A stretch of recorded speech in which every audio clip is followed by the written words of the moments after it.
jërë ngeen jëf mbokk yi yéen ñi baaxoo di ñu topp ci info 15 ñu ngi leen di nuyu tey nag ñu ngi ak ki nga xamante ni mooy monsieur Aliou Ndiaye Aliou Ndiaye nag du ma ko présenté parce que ñu bëri miin nañ ko donc dama koy bàyyi rek moom mu nuyoo daal di ñëw daal di présenté wu su ko defee yéen di ngeen gën a xam tey ki nga xamante ni moom la ñuy dalal kan la parce que tey fii ci diwaanu Kër Massar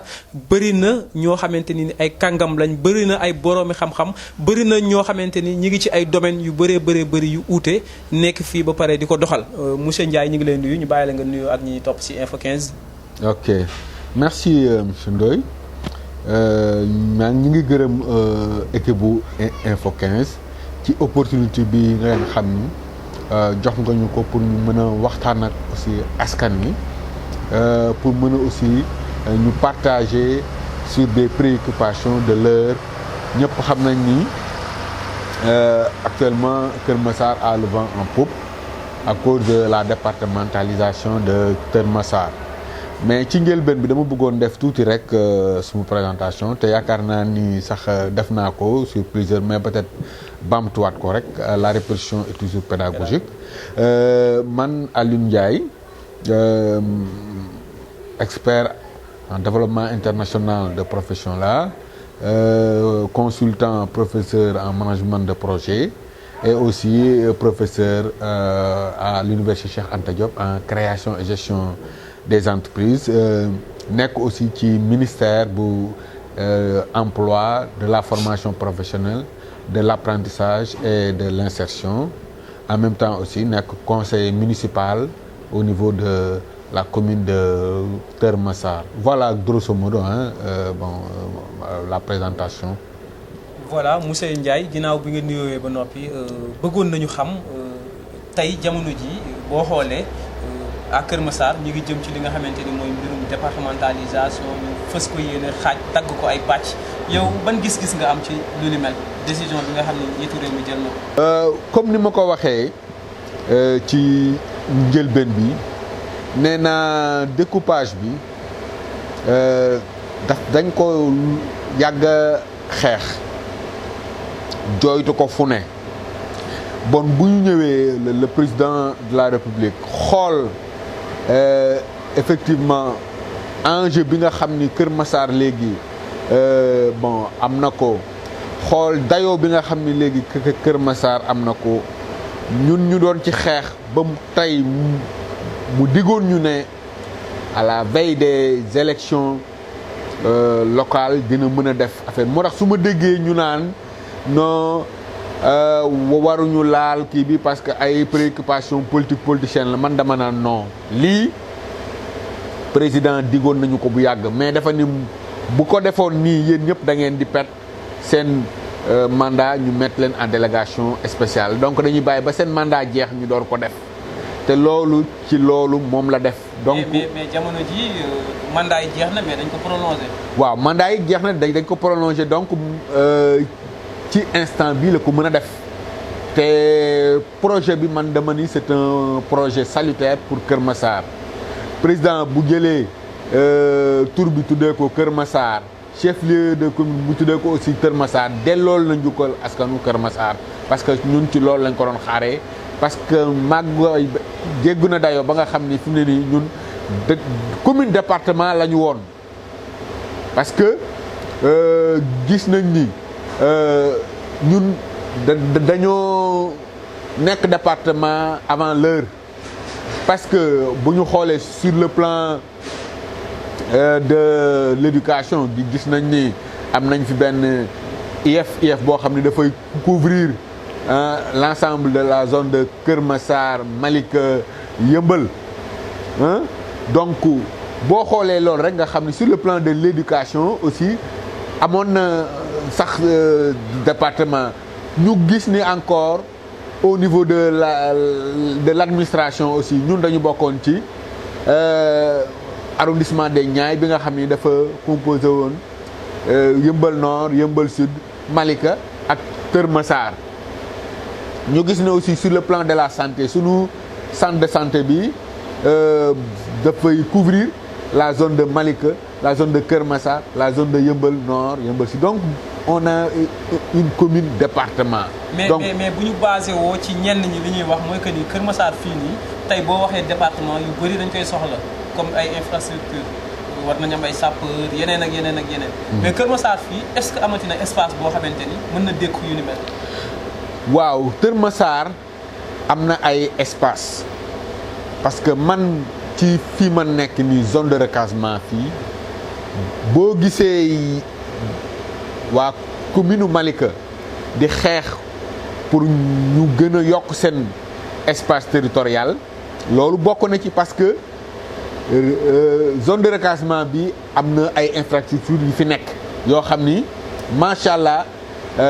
tabax nañ ko fa pare. police bu bees bi fii lañ ko tabax te incha allah dinañ ko inaugurer ci fan yi di ñëw am na ay école élémentaire yu fi nekk am na ay CEM yu fi nekk am na espace yoo xam ni ñu ngi fi am na espace boo xam ni mën na abriter des infrastructures sanitaires dignes de ce nom hôpital de niveau 1 war nañ ko mën a am ci espace yooyu man xam naa ko parce que je suis le secrétaire général du GIE des ayants droit bu zone 1 2 3 donc gis nañu espace yi ña nga fa gis nañu am na espace boo xam ne stade municipal mi ngi fa terrain ba mu nga fa vide boo ko génnee parce que dañ ne limite wu Kër Massar ak Malika montagne bi la boo wàccee montagne bi Malika boo yéegee boo fekkee ni Kër Massar nga jóge boo wàccee Malika la boo balaa nga yéeg tout loolu lépp Kër Massar la boo ko continuer tracé boobu point physique boobu dafa war a continuer ba ca géej ga foofu yëpp mooy ay quartier yoo xam ne ñoo fa nekk muy Xërëb Kër quartier Sambadem quartier Guèye quartier kii ay Médinatu Salaam sax boobu ci baneen pàcc ba la nekk mooy boo wàccee ca montagne ba bor yi am na ay quartier yu bari yu xam ne ñoo ñi nga nekk foofu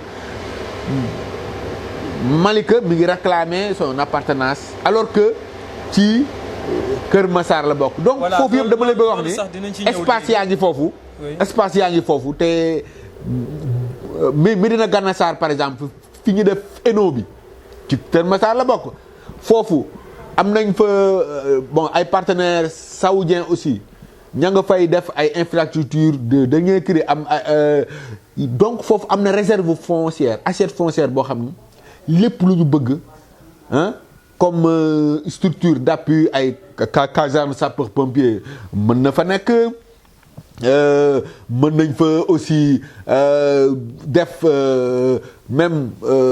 préfecture ba mën nañ fa def encore yeneen infrastructure yoo xam ni tribunal beeg yépp mën na nekk te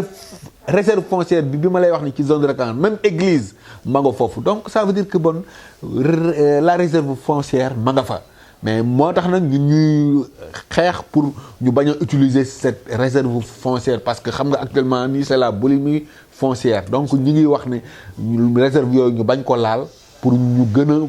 a voilà ñoŋal sunu département parce que département dafa war a am ay infrastructures viables parce que c'est ça on est dans l'ère de la compétitivité des territoires on doit avoir des territoires viables compétitif et porteur de développement durable. voilà yow ku la dégg day mel ni ànd nga bu baax a baax ci ndogal mi njiitu réew mi jël ngir daal di def Kër Massar ab département. ànd naa ci bu baax moom laay wax nii léegi parce que on ne peut pas arrêter la mer avec ses bras cette vague déferlante là actuellement nii loolu rek la ñu mën a def suñ ko deful bombe à retardement la. parce que nga gis ne léegi bu ñu ko defee comme nee nga day baax ñu def ko léegi bu ñu ko deful ci sa gis-gis maanaam bu ñu ko defee yan avantage la ñu mën a indil. am na ay avantages aussi am na ay inconvénients aussi inconvénients yi ci lay commencer balaa may wax ci avantage inconvénients yi mooy gis nañ agitation bi ñi yeneen gox yi ñu ngi ne non nañ tuddee tur bi Yëmbal ñi naan nañ ko tuddee Malika alors que Kër Massar moom moo enclenché le processus de départementalisation. Kër Massar moom moo màgg nekk plus de 130 quartiers 132 quartiers la parce que bu ñu xoolee Kër Massar Ouest 65 la bu ñu xoolee Kër Massar Est 55 la bi ñu xoolee Ouest 76 la donc 133 quartiers officiellement ñoo fi nekk donc bon dañuy xam ni effectivement Kër Massar am na benn dayoo bu nga xam ni loolu moom moo ko war a porter léegi nag territoire yooyu yëpp nag ça ne veut pas dire que da leen di laisser en rade mais dañuy ñëw di corriger imperfection yi nga xam ni moom moo am ci territoire yooyu mais ci benn ensemble parce que actuellement on est à l'ère des grands ensembles. Ce sont les grands ensembles ñoom ñooy permettre cette compétitivité et cette attractivité territoriale léegi nag zone bu nekk da ngay am benn dominante kii am dominante touristique kii am dominante commerciale kii am dominante agricole kii donc noonu la ñuy def mu doon une mutualisation des apports loolu c'est important loolu nit ñi dañoo war a dépassionner le débat parce que gis nga léegi ak am na ñoo xam ni benn ëldëp la ñu war a am ñu ngi positionné wu certains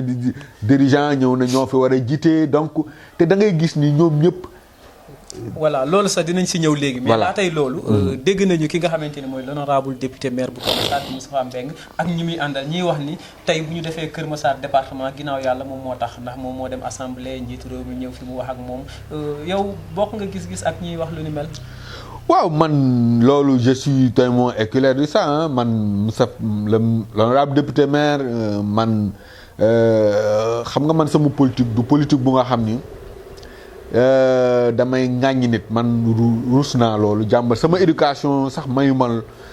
may di wax loo xam ni ay lu ñaaw ci ay nit ci affaire politique loo xam ni man jombal naa ko sama bopp man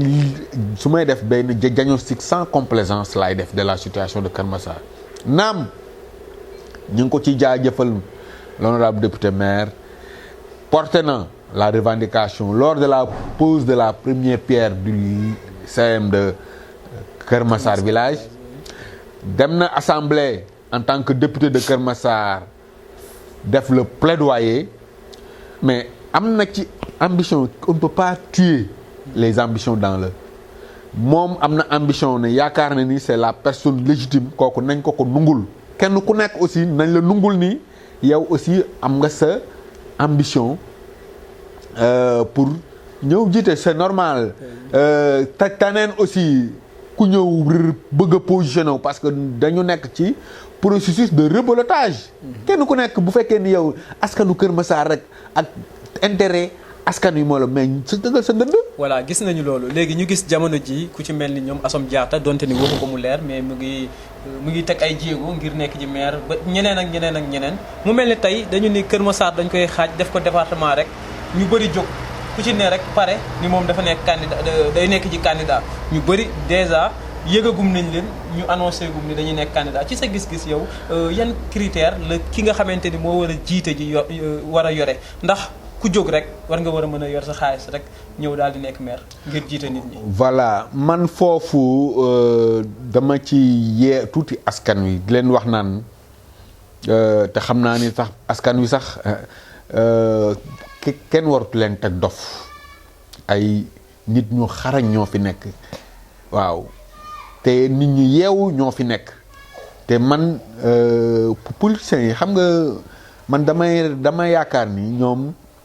liñ bëgg a def moo mënut a bëgg a nax askan wi ad vitam aeternam mënut a nekk nit ñi fi mu ne ñi yeewu nañu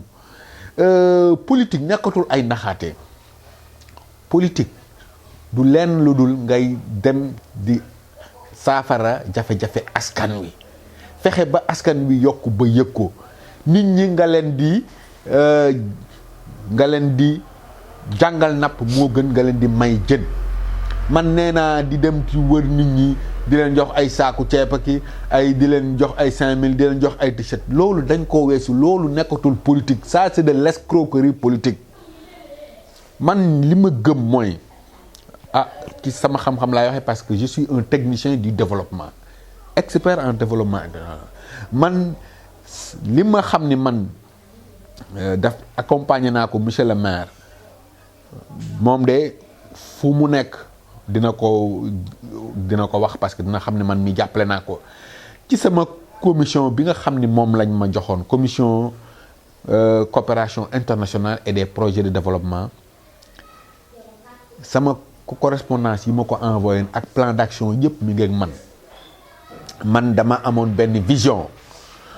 boobu nag gis naa ni ba ma ko ñëwee teg ko dañ koo jël teg fële parce que arrangé wu leen parce que li leen arrangé nag man j'ai compris moo tax nag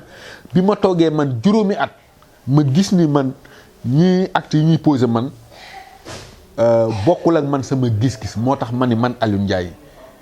Massar waa Kër Massar li ma ndomba tànk bi ma am ñoo ma ko jox effectivement ma nekk doomu Kër Massar tey jii bon war naa simeeku laxasaayu pour jàppale sama askan loolu moom mooy man et puis indi nag beneen offre politique bu nga xam ni nekkul offre politique politicienne mais offre politique de développement nag à la base la moo tax man ci quartier yi laa bëgg a commencer dem ci quartier yi dénicher les compétences ñu mobiliser leen en direction du développement de Kër Massar parce que c'est la plus échelle territoriale foofu nga jógee dem ci commune bi door a dem ci département. voilà léegi sax ci département boobu du ma jeexal te ñëwaatuma si xam nga tey du Kër Massar kese la ñuy defaraat bëri na gox yoo xamante ni ñu ngi koy defaraat fu ci mel ni Bambilor fu ci mel ni Rufisque sax ba ci Diamniadio bëri na zone yoo xamante ni ñu ngi koy laalaat mais ñu bëri daal di joxoñ baaraamu tuuma ki nga xamante ni mooy Omar Gueye ak njiitu réew mu Macky Sall ndax ñenn ñi nee nañ Omar Gueye dafay fayu loo xamante ni nii ñàkkoon na ko ci ay jamono. ñu ne itam njiitu réew mi dafay wax ni que ni daal dafay defaat redécoupage bi ngir mën a def benn récupération politique maanaam ngir mën a am gox yoo xamante ni dina ko mën a nanguwaat loolu rek moo waral ñoom ñu ni dañuy xaajaat defaraat joyantiwaat li nga xamante ni mooy yenn ci ay communes ndax gis nga lu ni mel. waaw man loolu gis-gis la boo xam ni dama koy nungul nit ñi parce que. man kenn ku ne dama lay nungul sa gis-gis ak sa interprétation parce que comme le dit l'autre à travers tout dit il y a un non-dit nit ñi le non-dit la ñuy décrypter mais man li may di gën a décrypter mooy le dit li ñu wax fii li ñu jox ñun du document le conseil municipal nañu document bi on veut ériger Kër Massar en 5e département de Dakar ci loolu ñu jox ñu une proposition de découpage bon naam c'est porté par qui par le ministère de l'Intérieur et le ministère des collectivités locales mais gis nañ ni Omar Gueye ma nga fa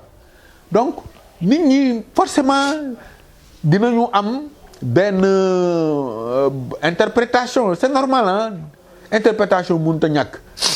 mais man li ma gis man damay positiver parce que su fekkee ni dañ ko nar a indi ci boobu débat man dama naan nit ñi aussi war nañu xam ni découpage bi Omar Gueye defu ko c'est des experts et des techniciens en aménagement du territoire yi ñoom ñoo ko tëgg te biñ koy tëgg li nga xam ni moom moo sous-tendre seen action mooy le principe de la viabilité. Donc bon man loolu dama leen nungul que ni ñoom stratégie boobu ñu adopté baax na mais les interprétations ñi naan calcul politique ñu ñëpp ñu naan c'est pour mieux se servir loolu aussi mën nga ko nungul ñi koy interpréter parce que kenn ku nekk sa gis-gis ngay demee. mais voilà, man ñu gis yéen ñi nga xamante ni yéen a dëkkee fii ci diwaanu Malika. ci diwaanu zone de recasement yéen ñi dëkkee fii ci diwaanu zone de recasement ñu ne léegi zone de recasement quartier Samba Dem ak li ko wër dañ ko bëgg a jël boole ko ci Malika waa Malika ñoom loolu ñoom ñoo koy sàkku ngir ñu jël loolu boole ko ci ñoom ñu bokk benn commune. yéen est-ce que loolu di ngeen ci ànd. ak non bu dee àndoo leen ci lan moo tax mënoo leen ci ànd. non parce que Malika kese ci commune daanaka du doy ndax bëri na ay ci wàllu koom yoo xamante ne nii ñoom dinañ ko yittewoo te yéen jigéen ngeen kon je pense que war ngeen war a mën a nangu lu ni mel. voilà man en tant que conseiller municipal de la zone bi nga xam ni Malika ñi ngi revendiquer que ni ñoom par A ou par B c'est la condition sine qua non pour ñoom ñu bokk ci processus départemental man dama naan leen ñoom kenn xamul lu ñu bëgg parce que munoo nga ni yow da nga bëgg a corriger les incohérences territoriales ba pare nga ni ñëw da nga bëgg a empiéter ci li nga xam ni depuis 96 la ñu acté woon ce processus de découpage ñu ne Kër Massar ak Malika frontière bi naturelle bi point physique bi mooy montagne bi te dafa war a continuer ba ca géej ga ndax zone bi am espace maritime ñoom ñu ne nañ dem ba Mtowa moi je dis que ils sont inconséquents te loolu lépp ci Kër Massar la bokk ñëpp comprendre nañu lu taxoon mu demee woon noonu parce que ancien maire bi Mbacké Diop ak nouveau maire bi fi nekkoon Talla Gadiaga ay mbokk ba ci beneen maire bi Gamou Boy ay mbokk moo taxoon ñu doon nëxasal loolu ba ñoom ñu yaakaar ni loolu moo wëy non mais découpage bi dafa clair foofu la yem léegi nag incohérence yooyu la ñu war a corriger te loolu nga baal ma tuuti ma xaw a taxaw foofu parce que incohérence yooyu yemul rek ci Malika ak Kër Massar nekk na aussi Kër Massar ak Mbao parce que Kër Massar entrée wu Kër Massar ci Mbao lañ ko boole. alors que foofu lamp yi dafay fay mais kan moo ko war a taal la commune de Kër Massar. am na ay la forêt classée mais foofu ñan lañ fay agressé les Massarois donc bon incohérence bi dañu war a fexe nu ñu séparer ak point physique bi mu dem ba ca raay ba bu demee ba ca raay ba ak gaaru terre bi xam nga gaaru terre bi nañ gaaru Kër Massar kay bon kañ na àgg ba foofu donc incohérence yooyu nañ ko corriger ak fan jaxaay unité 1 ba 9 foofu moom sax réglé nañ ko avec jaxaay parcelle découpage bi réglé na ko foofu moom jaratul ñuy wax parce que comme léegi dañ ne Kër Massar ñaar lañ koy def Kër Massar ouest ak ouest parce que wax nañu ay numaan di mais bi def ko Kër Massar noowu Kër Massar bi da des ba tey moo gën ñu tuddee ko Kër Massar est Kër Massar ouest boo demee aussi ci baneen incohérence mooy fan xoolal ma waa Tivaouane Peulh ak Kër Massar 5 kilomètres dong la nga jógee nga nar a jël Kër Massar nga nar a jël Tivaouane Peulh di ko yóbbu Tëngéej alors que moo kii ñoom ñoo bokk lépp ñoom fii la ñuy duggee si seen marché bi fii la ñuy defee seeni achat ñun aussi dañuy dem foofu donc duggalante bi am na donc bon li gën a jaadu mooy ñu jël ñu jël Tivaouane Peulh taftal ko ci département bu Kër Massar ñun ñëpp benn lañ moo tax ba bokk nañ ci d'ailleurs ñoom dañoo couper la poire en deux parce que arrondissement bi mënoon nañ ko tuddee Kër Massar mais non arrondissement bi Malika moom la tudd arrondissement ba Malika la tudd ñu nar a toftal Kër Massar ouest ak Malika donc bon ñoom jox na leen ci cër. voilà ñu gis ci say bind nga bind benn nga am loo bind loo xamante ne yaa ngi ko tuddee projet de mandat 2022 2025 loolu lan nga si jublu. waaw xam nga nit ki aussi boo amee benn vision man nee naa jékki-jékkiwu ma rek bëgg dugg ci làmb politique bi yàgg naa nag ci politique mais man comme je suis dans le développement dama toogoon sama ruq ay jeunes mooy le mouvement waaw ñoo ñëw ba suma kër gis na ma grand gis nañ vraiment say compétences et puis gis nañ action yi ngay mener dans le développement dañu bëggoon yow nga nekk sunu tête de liste bon man leen man daal politique man nii gars yi di defee politique man neexuma parce que politique bu nga xam ni ay xasante rek ay saaga ak ay duñu indi benn programme ci taabal ji man yooyu du sama ñu convaincre ma ne ma nag non non du nii il faut pas démissionner wax ba man leen d'accord ma ñëw 5 ans yi ma ñëw nekk ci te loolu laa doon doxal man bi ma ñëwee ak benn vision laa àndal tey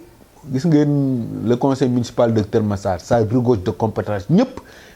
loolu ak xadar boobu la ñu ñëwee woon mais dañu gis ni affaire bi ñëpp dañu découragé parce que management ba fa amoon moo dul benn management boo xam dañ doon impliqué man nag ci loolu ñu bëri dañ leen di ŋàññi ci côté boobu quoi ni conseil municipal bi niveau bi dafay des de trop non foofu ni le conseil municipal de Keur Massar niveau ba fa am man niveau bu doy waar ma fa am parce que dans tous les domaines il y a des compétences mais on l'a pas utilisé xam nga nee nañu le gourou du management il a dit que la raison d'être de toute organisation est de permettre à des hommes ordinaires de réaliser des choses extraordinaires. On ne doit pas chercher des maires, on doit chercher des managers. Le management, c'est extrêmement important. Parce que boy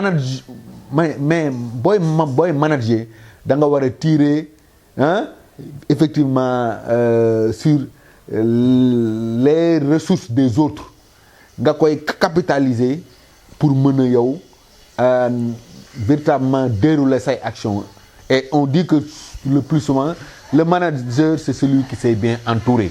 Voilà, li nga wax noonu c'est clair lu leer nañ ñi nga wax mais ci projet 2022-2025 bi tënkal ñu ko ci ay minutes yu néew rek 1 minute voire 2 minutes nga tënkal ñu ko rek wax ñu lan nga si jóg. Voilà, la dynamique du projet de mandature bi nga xam ni moom la ébauche la bu nga xam dama ko war a partager avec la communauté boo xoolee maa ngi ko intitulé réinventons le futur des Massarois et transformons le territoire. Donc le département, c'est notre territoire. Nous voulons véritablement partir des 11 enjeux pour effectivement permettre de s'inscrire notre département sur la rampe de l'émergence et de la convergence. Parce qu'on a tous les instruments qu'il faut pour mobiliser à travers les partenaires techniques et financiers qui vont nous accompagner, à travers les organisations non gouvernementales qui vont nous accompagner, à travers l'État aussi qui va nous accompagner dans ce processus, et aussi les communautés, et aussi surtout, moi je dis, les émigrés aussi, ils ont véritablement une part importante à jouer. Oui, la diaspora, que ce soit la diaspora massaroise, surtout la diaspora de Yeumbeul, de Malika, on doit fédérer nos énergies, effectivement, pour... Donc, bon, li may gën a def mooy lancer un appel en direction des jeunes. Les jeunes sont l'avenir de Keur Massar. Waratuñu bàyyi nag sunu destin entre les mains exclusives des politiciens. Les hommes politiques am na ñoo xam ne am na ñoo xam ni vraiment ñi ngi jéem a fexe préoccupé mais am ñoo xam ni seen bopp rek lañ fi nekkal. Il faut que ñu refuser systématiquement ça jóg mouiller le maillot pour participer activement na ñoom tamit dañoo war a participer parce que y a la question de la redevabilité. Les communautés dañoo war a effectivement jéem a fexe nu leen impliquer dans le processus et si aussi la participation citoyenne mais aussi ñoom aussi ñu gis ki seen bopp ci affaire bi loolu moom am na solo. ñi ngi lancé aussi comme ni mu ko waxee la diaspora seen famille ñoo fi nekk fii te ñoom ñëpp am na ay compétences. D'accord dañ na élection locale mais ñoom aussi ci lañ bokk donc seeni contribution seeni apport seen accompagnement yooyu yëpp ñu ngi koy xaar vraiment pour ñu accompagner le processus de développement de notre département de notre jeune département pour ñu xam ni véritablement li ñu doon laaj am nañu ay nit yoo xam ni ñi ngi fi mën nañ ko doxal te yokk fexe ba askan wi yokku rek ba yëg ko waaw. voilà ñu ngi lay jaajëfal ñu bàyyi la rek nga tàggatoo ak ñi nga xamante ni ñoo ñuy topp ci Info 15. waaw li may tàggatoo mooy na askan wi gën a yeewu xam ni lii élection locale la du élection wu Macky Sall du élection wu Ablaye Wade du élection wu beneen leader élection locale la mooy lan ñi fi nekk ñoo war a doxal ñee nag da leen di accompagner rek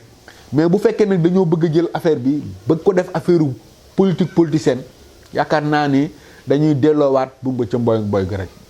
waaw donc nañu xool nañu tànn ñi nga xam ni yaakaar nañ ni ñii askan wi dong moo leen ñor